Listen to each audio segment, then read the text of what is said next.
On this episode of the World of CONCACAF, what is a Gombey Warrior? We'll find out as we take you to Bermuda.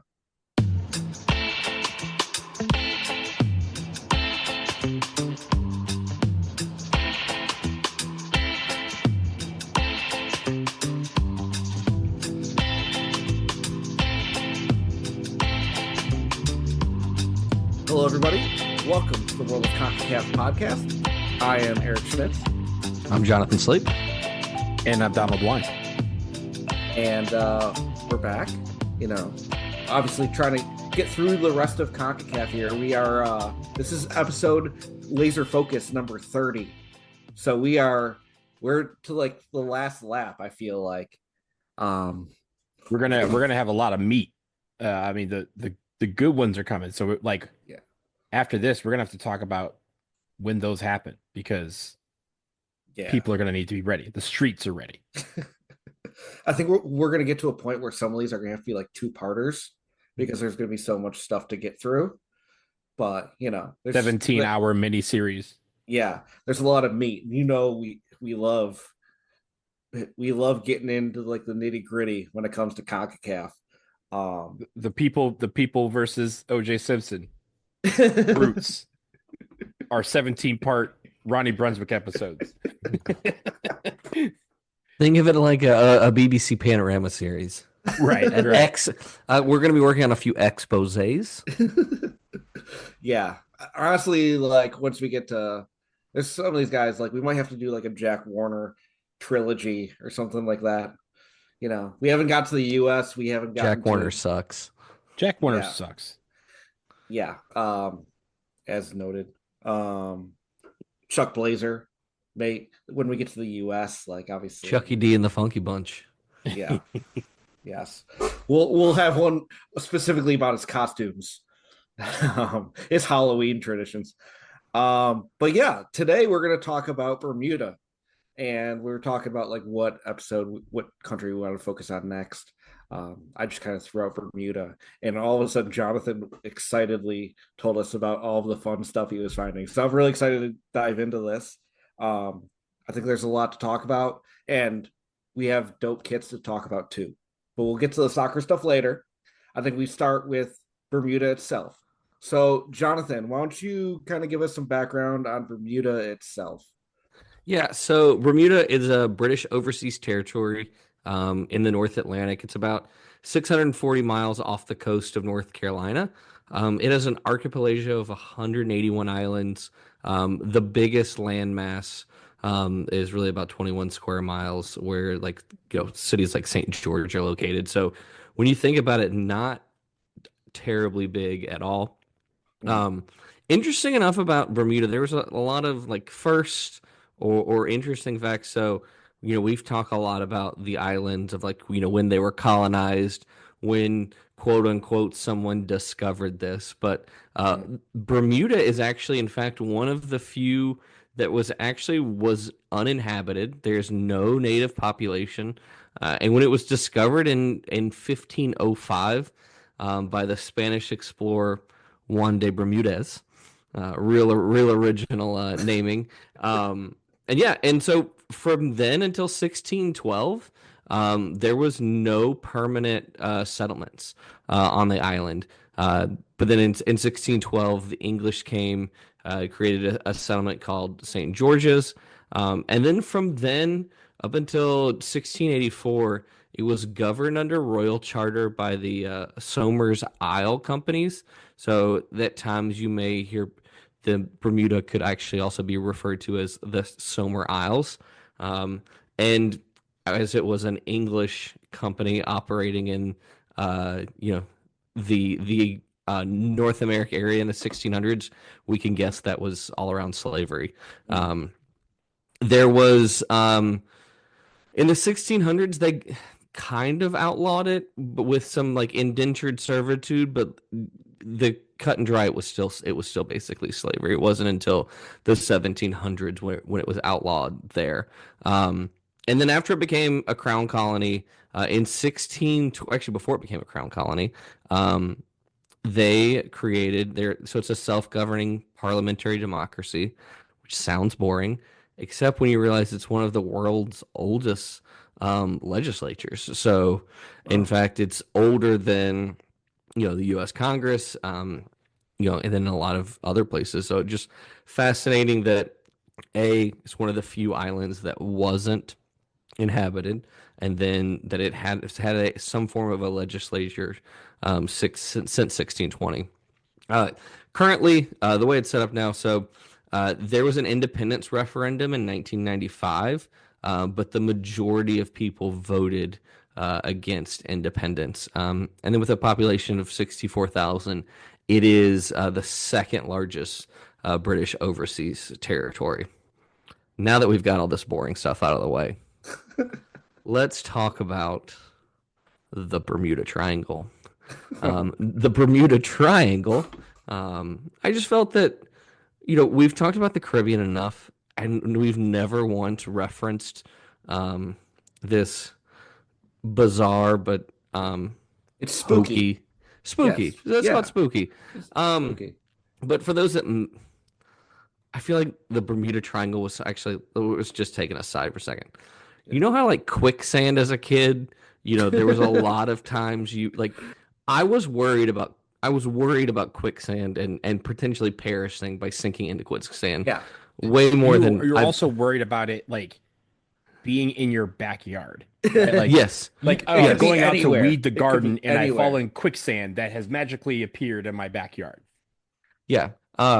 So much like quicksand, I was, worried about the Bermuda Triangle, very much as a kid. Um, until, did some research, and it was actually something I was always a little interested in. But really, it's not, it first is discussed in 1950. But for those that don't know, the Bermuda Triangle is basically the boundaries are San Juan, Puerto Rico, Miami, Florida, and then St. George, Bermuda. And so that is the boundaries within that, where there has been a host of various disappearances of various nature, including one of my favorite tales is the USS Cyclops. It was and still is to this day the largest loss of life from a non-combat accident in the U.S. Navy. It was a tanker ship that, with its 306 people, just disappeared. They're I they're mean, hanging with Pac. That's what it is. like it's wild that it really didn't come into like a concept until the mid 20th century as like, oh, there's this spooky thing, and obviously people caught on to it. But yeah, like the amount of like different incidents and like how things just disappear. Like, Yeah, and as a child, your mind just cannot grasp like, yo, all these things are happening in the Bermuda Triangle. It's gonna get you. Don't fly through it. yeah, because like the majority of like the marine incidents, like the naval incidents, Mhm.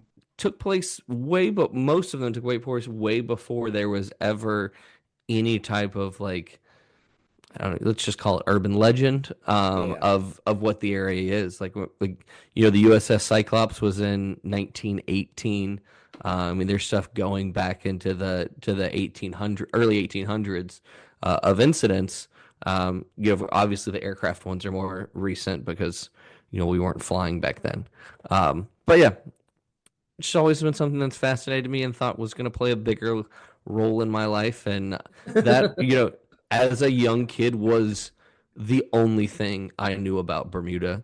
I just knew it was connected to the Bermuda Triangle, and so that's what I got.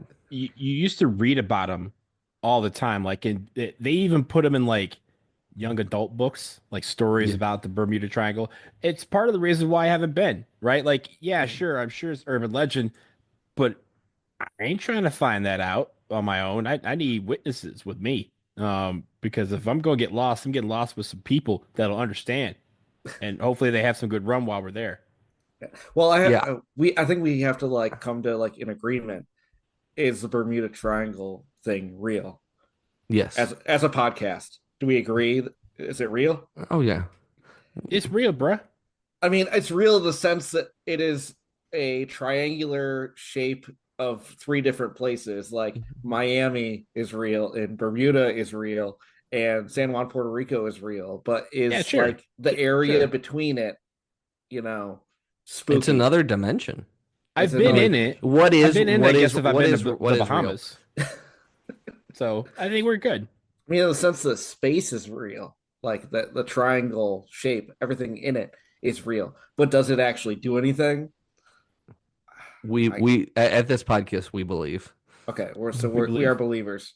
The CONCACAF believes in the triangle. So interesting, spooky. We don't get into enough urban legend in this podcast. No, Um, no, we do not. all right. Is there anything else you want to throw in about No, Bermuda? I mean those are the big things. Okay. Just the history of the island. It's basically been a British territory since it was first colonized, and it's the fact that it doesn't have that native population is the most interesting thing to me. Yeah, I believe we're Bermuda is the easternmost CONCACAF nation. Correct? I have to pull up a map here. I guess No, Canada. I guess Canada. Canada stretches further east. Mhm. I don't know. Bermuda might be like the most, you know, furthest away from anyone else. Yeah, I believe it to be the most. I believe it to be the It's most most the most isolated for isolated. sure. The most Yeah. remote, yes. Until Greenland gets in here. All right. Let's talk a little bit about the culture of Bermuda. Obviously, we talked about how like there really wasn't a native population, but with England kind of running the island and the slave labor that they brought over from Africa, Bermuda's culture is kind of shaped by those influences. Bermudans are known for their warmth and hospitality. They celebrate their family, music, nature. Um, the environment kind of plays a key role into that. Down. Yeah, real quick, I just want to just to put it to bed. Bermuda is not the easternmost. It's not. It's not even close to being the easternmost of the islands. The like little lip of Anguilla, all that's east. So it's just the most remote. They're the most isolated, I should say. Okay. Hey, listen, on this podcast, we fact check in real We fact time. check. Yeah, Yeah, yeah. it just took me a minute to line up the latitude. So Yeah, I've got a computer in front of my face, and I didn't even fucking look at a map. So, you know that I is love the maps. quality we're That's my with. thing. Yeah, maps are fun. But yeah, so the environment plays a key role. Like it's an island, boating, fishing, the beach. Like it's a big part of Bermudan life. The cuisine though, it kind of center because of where it is.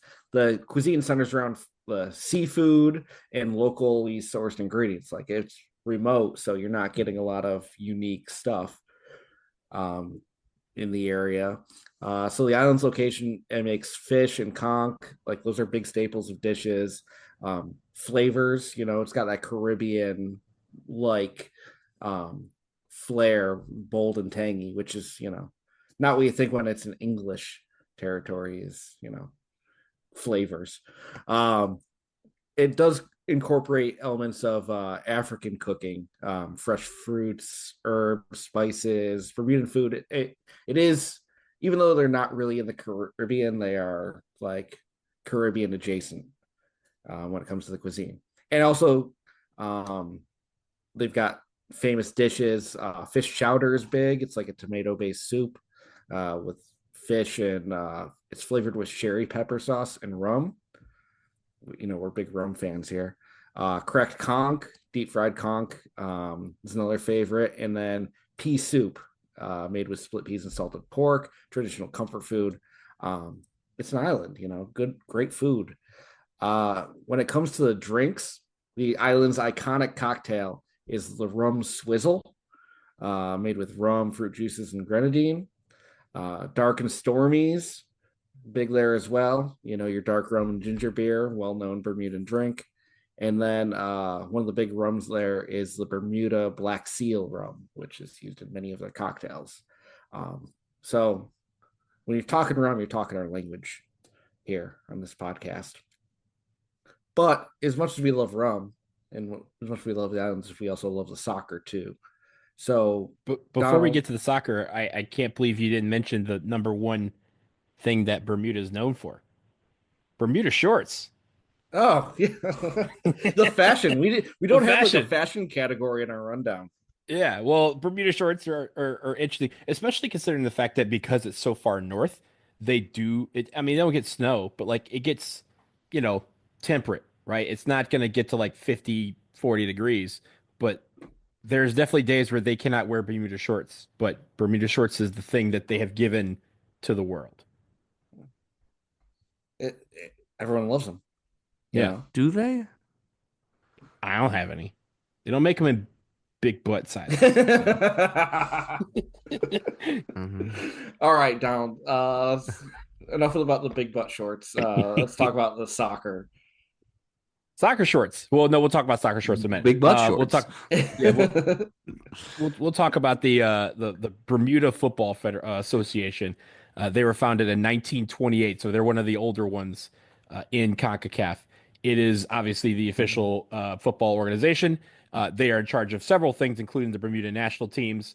And they're the one thing about it. First of all, they joined FIFA in 1962. They joined CONCACAF in 1967. And unlike a lot of their island or Caribbean Football Union counterparts, they have a few pro leagues. They're not just focused on just one or developing one. They have a couple. On the men's side, they have the Bermudian Premier Division, and then they also have the First Division. They even have a couple of amateur level 11 aside. They have an island soccer league, which is a pro six aside league. So they even have that. On the women's side, they do have a women's league, which is great. That's obviously something that a lot of islands do not have. They even have a youth league, the Appleby Youth League, and then uh, what you guys might remember back in the day, maybe 15, 20 years ago, they had a Bermuda team in USL League Two for like 6 or 7 years.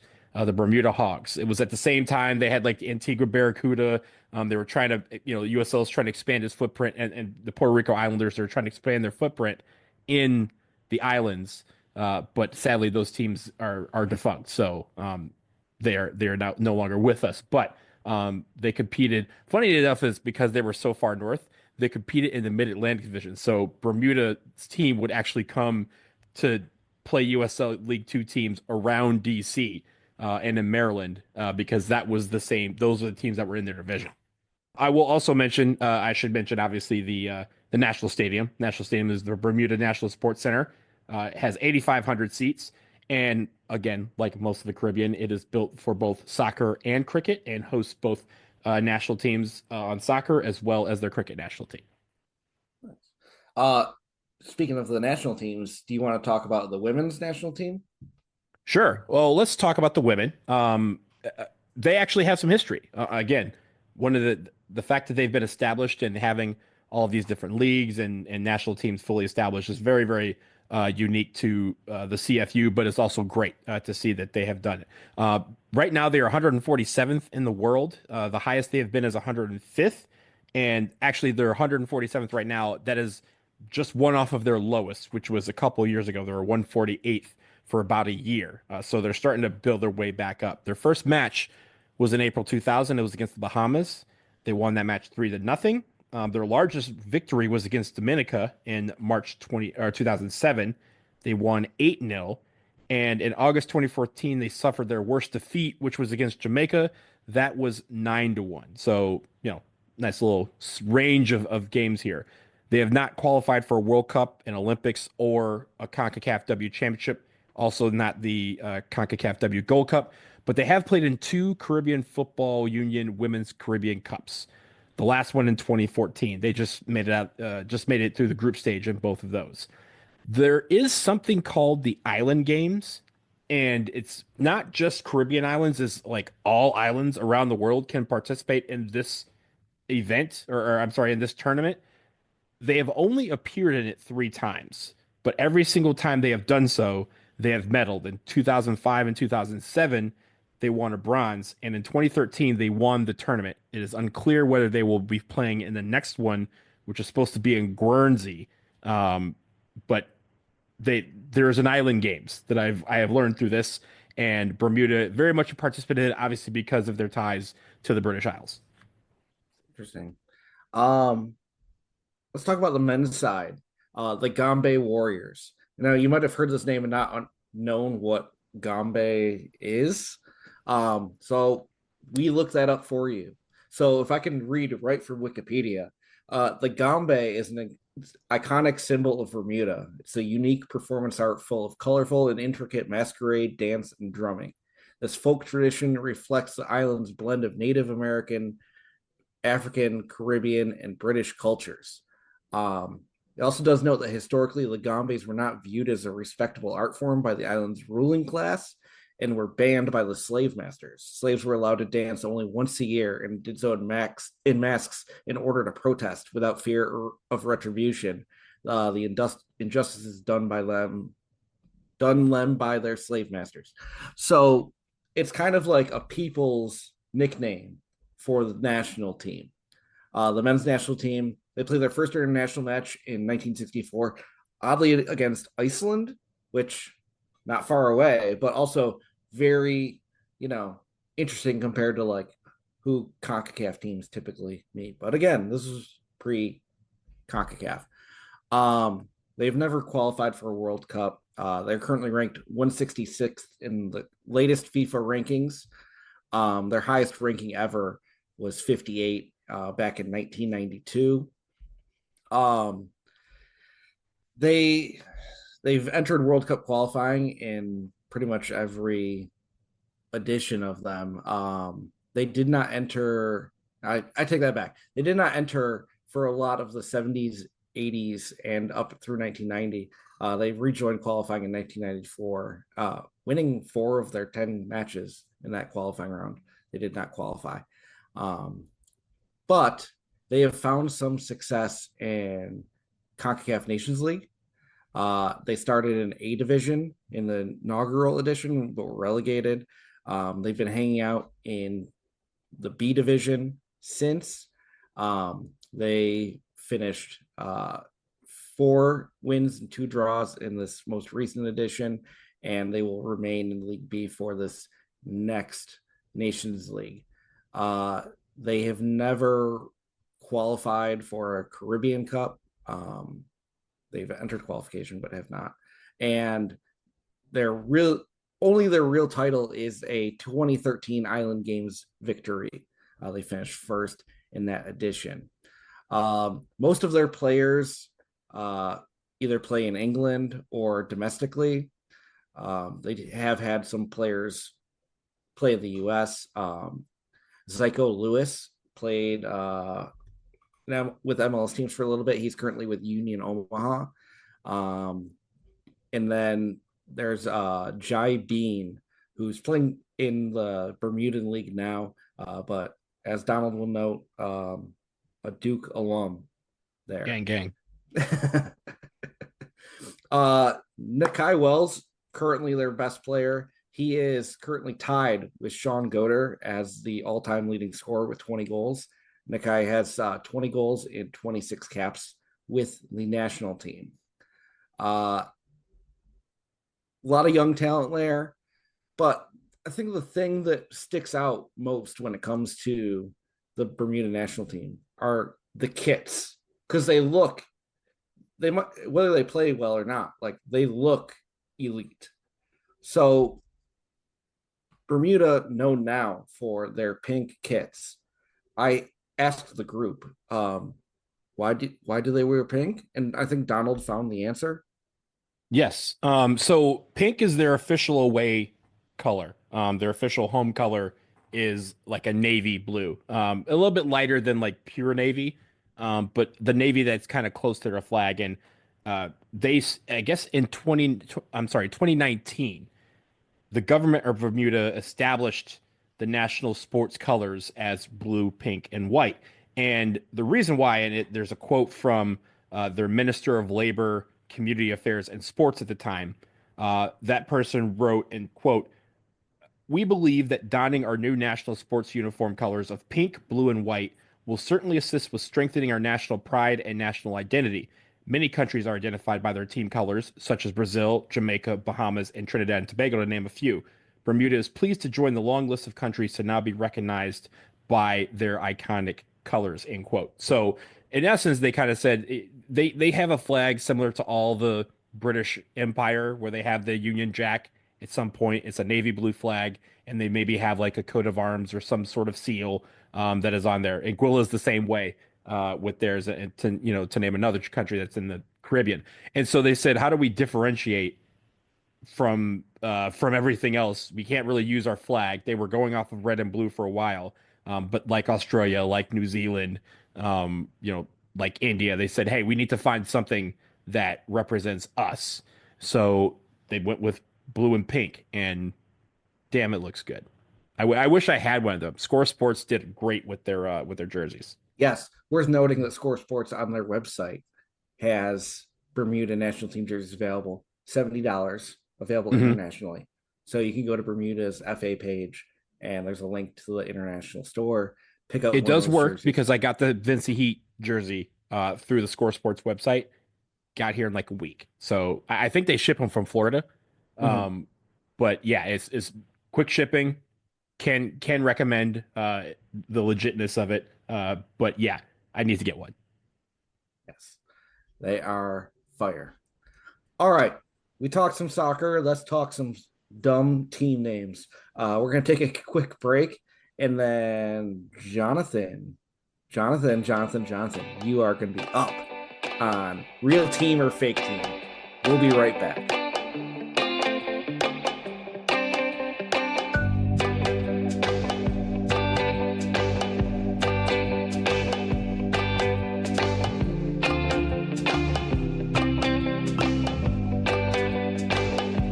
All right, we're back. It is that time. Donald, are you ready? I'm ready. Wait. Now I'm ready. Okay. You know what? Just because this is a team sport, I'm actually going to do the same. Donald and I are going invisible, so Jonathan can't read our poker faces. When it comes to real team or fake team, the most prestigious podcast game show on the entire world internet. Donald and I have 16 names. Jonathan has to decide if they are real or just ridiculous, or maybe they are real and ridiculous. He's got to decide if they're real or fake. We're going to alternate. Jonathan, are you good to go? I'm ready. All right. I'm going to let Donald go first. All right. So I'm going to start with Dandy Lions. Dandy Lions. Let's go real. Dandy Lions is a fake team. All right. Yeah, that not a great start, John. All right. PHZ Zebras. PHZ. Let's go real team. Sorry, PHC Zebras. PHC. Yes. PHC. Real team. PHC Zebras is a real team. The Pembroke Hamilton Club Zebras are the defending champions of the Bermuda Premier League. They are also the winningest franchise in the country. 13 titles to their name. All right, so he's 1 for 2? Yep. 1 for 2. All right, so your next team is Robin Hood. Robin Hood. Go real team. Robin Hood is a real team. They were 3rd in the first division last year, just missing promotion. They were in Robin Hood. I feel like we were in CCC recently. That's the Suriname Robin Hood. Yeah, well, The one-word one. This is 2 words. Yes. 2 words. Gotcha. So it's helping me out. Young Guns SFC. Young Boys SFC. Young Guns. Oh, Young SFC. Guns. S or Z. Let's go with Z. Let's go with Z. Let's go real team. Young Guns SFC with a Z in guns is a real team. They were defeated by Robin Hood in the first round of the FA Challenge Cup this year. So you are 3 for 4, right? Yeah, 3 for 4. All right. So the final team that I have, and of course Eric has one. My final team for you is Wolves. Just Wolves. Wolves. Real team. Wolves is a real team. They were second in the first division last year. They were promoted to the Premier Division, so they're in the Premier Division this year. All right. My last team is Dandytown Hornets. Dandytown Hornets. We're gonna go fake team. Dandytown Hornets is a real team. They are currently top of the table in the Premier Division. They are their colors are brown and gold, and notably, they lost in the first round of the 1991 CONCACAF Champions Cup to the Brooklyn Italians in a two-legged affair.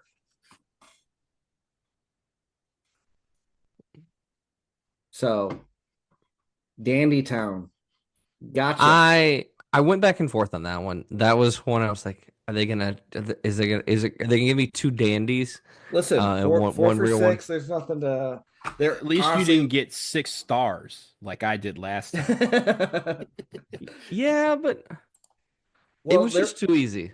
There was a lot left on the cutting room floor. Some of my personal favorites were Footy Kings, Tough Dogs. That's TUFF Dogs with an S. FC Rhino, and Terrace Onions. Onions. I was gonna out onions. Also, X Roads Warriors, and X Roads is pronounced Crossroads.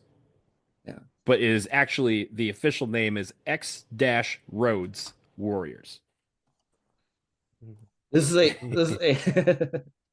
Jonathan throwing up the X on the video right now. Yeah, this is one of like the upper echelon CONCACAF named like sports landscapes